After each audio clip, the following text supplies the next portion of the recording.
In this video, I'm going to show you how to fix text wrapping in Google Sheets. If you find this video helpful, please consider to like this video and subscribe to my channel.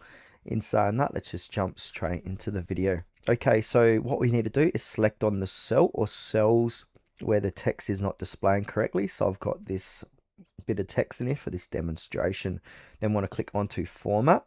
Then we want to choose Wrapping, and then we want to choose on Wrap. So now it's going to wrap it inside of that cell. Now also imagine if you have a task column with a long description. So the long description is this, but say you don't want it to be that long. So I'm just going to drag that back. Now if the task column is narrow, the text may wrap onto several lines and may make the rows very tall. So what we can do is to keep the text one line, we can select the task column. Then we can click onto Format, choose Wrapping, and then choose the overflow. Now the text will now continue into the empty cell to the right.